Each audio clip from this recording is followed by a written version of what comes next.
Assalamualaikum warahmatullahi wabarakatuh. Alhamdulillah wassalatu wassalamu ala rasulillah. Langsung saja pada kesempatan ini saya mau menyampaikan, kira-kira kan pakai internet dedicated itu kan mahal ya. Terus gimana cara dapat untungnya, kan bingung kita. Orang modalnya aja udah mahal, gimana cara muternya? Nah, itu ada cara-caranya. Nah, ini bakal saya sampaikan di kesempatan kali ini. Tapi sebelum ke pembahasannya, jangan lupa subscribe dulu ya, biar semangat terus ngonten. Lumayan lah gitu. Nggak tahu ntar hasil apa enggak. Subscribe, komen, like, dan share ke semua teman-teman kalau video ini bermanfaat. Oke, ini di server sederhana saya. Nanti kalau biar nggak berisik, tuh ada suara kipas, ada suara OLT, biar nggak berisik, kita di luar saja kontennya kali.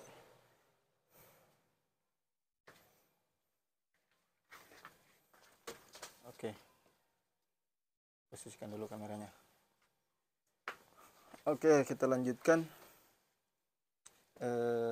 Ini suasananya panas banget. Terus saya perlihatkan video viral cuaca di sini panas, makanya saya pakai jaket kenang-kenangan. Langsung saja ke pembahasan. OLT itu OLT salah ngomong lagi. Bandwidth dedicated itu kan mahal. Yang 50 Mbps itu 3 juta, yang 100 5 juta, yang 150 itu 8 juta, 7 juta setengah, plus PPN-nya belum 3 juta plus PPN, sekitar 3 juta 300. Sama yang 5 juta 550, yang 8 juta juga 8 juta 325 ribu. Saya baru yang itu, yang 150 Mbps. Kan mahal tuh, gimana cara muternya? Gimana kita cara dapat untungnya? Orang mahal kok bisa. Tapi sebelum ke dedicated, saya mau menegaskan lagi, jangan kalau kita usaha RT RW net ya, beda kalau rumahan atau apa, terserah kalian. Kalau usaha RT RW net, jangan pakai broadband. Broadband itu udah ada dua kelemahan. Kelemahan yang pertama, dia up to itu hanya sampai, tidak murni. Misalkan 20 Mbps, 30 Mbps, 50 Mbps, dia hanya up to, berarti dihitungnya dari 1 Mbps sampai 20 Mbps, sampai cuma sampai doang, kenyataannya emang nggak nyampe gitu. Di beberapa waktu aja dia mencapai puncak Mbps yang kita pesan. Itu yang pertama, ada up to broadband itu. Kemudian yang kedua, broadband itu biasanya di limit kuotanya, disebut dengan FUP. Itu nggak tahu saya singkatannya juga apa, intinya ada kuotanya kayak kuota HP. Jadi kalau dibuat RT RW net pasti kalang kabut, pasti acak-acakan, pasti pelanggan nggak nyaman. Kenapa? Udah kecepatannya naik turun, kalau di waktu ramai turun kecepatannya, kalau di waktu sepi mungkin tengah malam atau menjelang pagi atau pagi-pagi orang-orang pada perjalanan nggak ada yang make, mungkin dia full. Tapi kalau udah malam udah nggak bakal beres. Yang kedua kelemahannya FUP, di tengah-tengah bulan, baru seminggu, baru 10 hari, baru 2 minggu, baru 3 minggu udah kehabisan kuota. RT RW net pasti kalang kabut kalau pakai yang broadband. Nah, itu jangan sampai pakai broadband. Ya mungkin kalau mau sharing ke tetangga doang, kita berlangganan ke broadband, misalkan yang rumahan itu, kemudian kita sharing ke tetangga, boleh-boleh aja. Tapi kalau untuk dijual kayak RT RW net gini, level RT RW net, janganlah. Udah dibicarakan sebelumnya, ada pidananya, udah nggak nyaman sama pelanggan dan sebagainya. Pokoknya nggak rekomendasi kalau kita pakai broadband pakai punya ISP manapun ya gitu. Saya nggak mau nyebut ISP apa gitu, pokoknya semuanya.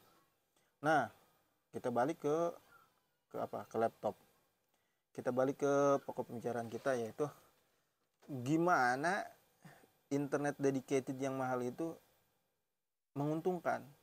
kan sudah mahal, modalnya udah mahal kok bisa untung, yang ada malah rugi, gimana cara jualnya gitu. Nah, yang pertama yang harus kita perhatikan daerahnya. Nah, saya bagi 3 daerah ya. Yang pertama daerah pelosok, yang kedua daerah pelosok semi kota, yang ketiga daerah kota. Nah, untuk daerah pelosok, karena pelanggannya itu nggak seperti di kota. Kalau di kota kan nggak mau ribet ya. Kalau di pelosok atau di desa atau di kampung itu orang pengennya murah. Jadi kalau di daerah kita berlangganan dedicated yang mahal itu kita full jadikan voucheran. Nah, hitungannya kalau voucheran itu kalau dari yang terkecil lah, biasanya ISP menjual paling kecil 50 Mbps. 50 Mbps itu bisa sampai 70 sampai 80 user aktif. Itu user aktif. Artinya itu keuntungannya bisa sampai 100%. 100% kalau misalkan kita 50 Mbps saja. Jadi nggak bakalan rugi kalau kita modal 3 juta, kita jual full voucheran, 80 user aktif per hari, misalkan kita dapat terjual 150 voucher aja, udah dapat untung banyak gitu, full voucheran. Nah, gimana cara terus jadi catatan nih, jangan sampai kita full voucheran, jangan sampai tekor bandwidth. Kita 50 Mbps udah kepake semua sama user, buru-buru upgrade. Jangan sampai udah mentok nyundul 50 Mbps kita biarin aja. Itu pelanggan juga bisa kabur karena keganggu. Ada yang apalagi yang anak-anak zaman sekarang kan main game ya. Kalau mungkin media sosial YouTube, Facebook mah nggak bakalan komplain mereka gitu. Ini panas banget nih. Nah, kemudian ya itu kuncinya, jangan sampai tekor bandwidth gitu. Kemudian yang kedua, biar kita untung di langganan dedicated untuk RT RW-net, biar untung itu yang kedua adalah di daerah tadi, daerah semi kota, kampung semi kota kayak daerah saya ini, walaupun pelosok di sini, walaupun di pedalaman, enggak pedalaman banget tapi deket ke kota. Saya udah deket Citra Majaraya, deket Tangerang, deket kota industri Tangerang itu, Cikande deket. Nah, itu semi kota kan nggak full voucheran, pasti ada orang yang pengen nggak ribet juga kayak orang kota-kota, nggak pengen ribet, dia pengen bulanan. Jadi kita campur antara voucheran dan bulanan. Kenapa harus dicampur? Untuk menjaga permintaan pelanggan, biar lah kok nggak ada rumahan atau pribadian, atau kalau orang RT RW-net ngertinya PPPoE. Nah, itu kuncinya kita campur antara voucheran dan pribadian atau PPPoE. Nah, di sini kuncinya ada 2. Kuncinya jangan sampai kita salah. Nah, kuncinya yang pertama seperti yang awal, jangan sampai tekor bandwidth. Yang kedua, harus berani jual mahal. Bandwidth ke yang PPPoE atau yang pribadian. Gitu. Kenapa kayak gitu? Karena kalau kita nggak berani jual mahal yang ke pribadian, tekor. Karena PPPoE itu boros speed, boros Mbps, boros bandwidth gitu.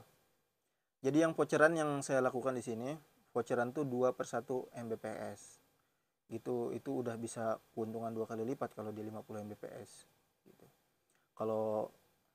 Nah, yang rumahan, kalau kita mau ngelayanin rumahan pakai dedicated, jangan dilepas kayak yang broadband yang punya pemerintah itu, jual 10 Mbps, 20 Mbps, 30 Mbps. Jangan. Cukup 3 Mbps. Kita di sini pakai 3 Mbps dong di pelanggan. Pelangganan yang murah, paling murah itu cuma 3 Mbps. Bakal aman nggak? Aman. Nyaman. Kita ada di sini yang pelaku RT RW-net juga yang ngejual 10 Mbps, 20 Mbps, 30 Mbps, tapi nggak nyaman, pada pengen pindah ke kita 10, pengen pindah ke 3 Mbps kita. Kenapa? kuncinya tadi sama kayak yang awal, jangan sampai tekor bandwidth. Yang kedua, harus berani jual mahal. Jadi kuncinya dua nih kalau kita pengen campur antara voucheran dan pribadian atau PPPoE. Kenapa harus kayak gitu? Kalau kita kayak orang ngikutin 10, 20, 30, ya habis semua sama yang PPPoE, yang rumahan, yang pribadian. Jangan. Jadi kita harus jaga jangan sampai tekor. Caranya ya emang harus jual mahal, 3 Mbps 150.000, segitu aja udah rugi. Orang kita beli 1 Mbps-nya aja ke ESP itu hampir 100.000, bahkan 100.000 kalau kita langganannya yang masih dasar itu 110.000 sama 111.000.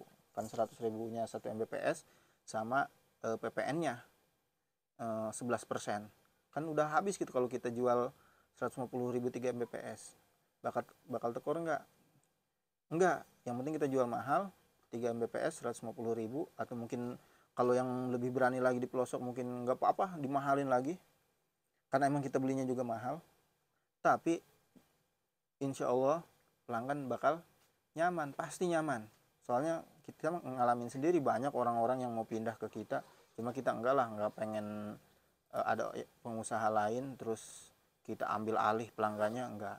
Kita mah bahkan kalau ada yang mau pindah alih ke kita mah tahan, tunggu, mungkin suruh berhenti, mungkin dia mau berhenti silahkan berhenti, kemudian tinggal tunggu berapa bulan baru pindah ke kita gitu ya. Kunci yang pertama tadi pelosok itu cuma jaga jangan tekor bandwidth. Yang kedua yang perlu dijaga adalah jangan tekor bandwidth, dan yang kedua jangan sampai jual murah, harus jual mahal gitu. Insya Allah nyaman, nggak bakalan ada komplain, dan kita sudah pernah buktikan. Yang ketiga adalah dengan cara dedicated dirubah jadi broadband. Yang ketiga di daerah perkotaan, nggak mungkin kita di perkotaan jual voucheran, kita pasti jualnya rumahan atau pribadian atau PPPoE. Ini bahkan saya pernah ngobrol sama ISP, ada kliennya yang dia udah berlangganan 2 giga dia jadikan broadband untuk 2000 pelanggan. Kalau kita hitung satu persatu kan itu 2000 Mbps, kan 2 giga itu 2000 Mbps. Untuk 2000 pelanggan berarti satu pelanggan 1 Mbps. Enggak. Karena kita sama kayak tadi, yang voucheran dan PPPoE atau pribadian, dan yang murni dibikin broadband untuk pribadian atau PPPoE, itu semuanya saling silang pengguna. Kan pengguna nggak semuanya buka internet terus menerus, ada yang lagi liburan, ada yang lagi cuma buka WA doang yang ringan, ada yang cuma HP-nya standby doang yang penting connect gitu kan, nggak bakalan tekor. Dia 2 GB untuk 2000 klien. Jualnya kalau yang ketiga ini, yang daerah perkotaan, jualnya boleh murah kita karena kita jadikan broadband 10 Mbps nggak apa-apa 150.000. Yang 20 Mbps nggak apa-apa 210.000, 230 sampai 230.000. Yang 30 Mbps kita jual 300.000 atau serah diatur. Intinya bisa jual murah. Kita bisa jual murah untuk yang dedicated dirubah ke broadband, ke pribadian. Nah, gini. Yang kalau kita ingin punya untung dari dedicated, untung besar loh. Yang pertama di daerah pelosok tadi saya pernah ngobrol, ada orang yang udah berlangganan 2 GB dijadikan full voucheran. Dia berlangganan ke ESP paling 100 juta. Untungnya 4 kali lipat. Berarti kan 400 juta. 300 juta ke dia untuk karyawan dan sebagainya, untuk biaya operasional dan sebagainya. Mungkin dia kebagian lumayan mungkin. Kemudian dia bayar ke ESP. Kemudian yang kedua mah kayak saya ini baru cek ini, saya nggak bisa nyontohin karena belum pernah ngobrol. Yang ketiga, ini juga obrolan dari ESP yang saya berlangganan ke sana. 2 GB dijadikan 2000 klien PPPoE. Itu untungnya juga sama, berlipat-lipat gitu. Itu cara untung. Jadi jangan takut pakai dedicated mahal banget, saya gimana cari untungnya. Enggak. Pasti untung. Karena nyaman dedicated itu. Nah, di sini kalau ada RT RW net yang pakai broadband, jangan komplain, karena kalau broadband itu up to dan ada kuotanya. Makanya ada yang tolong renew FUP saya, ini saya kuotanya udah habis, FUP-nya udah habis. Itu kan repot, pelanggan pada kabur. Mendingan kita merintis pakai dedicated, untung kecil nggak apa-apa, tapi tenang. Kita tahu sendiri broadband juga ada hukum pidananya. Makanya pelanggan-pelanggan ISP nggak boleh menjual kembali internet broadband. Itu emang nggak bakalan bisa dijual kembali. Kalaupun diperbolehkan sama ISP-nya, silahkan jual kembali, nggak bakalan nyaman gitu. Makanya mereka bahkan ada hukum pidananya gitu. Mendingan kita pakai dedicated, jangan takut, kembangkan semaksimal mungkin usaha kita, insya Allah nyaman. Nah ini juga jadi bahan ini yang rumahan, yang pelanggan rumahan kalau pakai broadband itu jangan komplain, saya berlangganan 20 Mbps kok pas di speed test, pas saya tes speednya kok nggak nyampe 20 Mbps, kok nggak sesuai dengan apa yang saya berlangganan Mbps-nya. Karena broadband, mungkin kalau lagi waktu sepi pagi atau tengah malam menjelang pagi itu full, kalau lagi rame-ramenya sore sampai jam 9 malam itu kok ngelag karena namanya juga broadband, berebut gitu jangan komplain gitu teman-teman RT RW Net. Ini mah ini aja apa yang ada di dalam benak saya aja kayak gitu, dan kenyataannya kayak gitu. Saya ngobrol ke orang-orang juga kayak gitu, kalau pengen untung di internet dedicated di RT RW Net ya kayak gitu. Walaupun untungnya kecil, kita nyaman. Tapi pada kenyataannya kalau kita menekuni, keuntungannya berlipat-lipat. Ya gitu. Itu saja yang dapat saya sampaikan, mudah-mudahan bermanfaat. Jangan lupa share video ini kalau bermanfaat, share ke teman-teman agar kita tidak takut lagi berlangganan dedicated untuk RT RW Net. Itu saja. Assalamualaikum warahmatullahi wabarakatuh.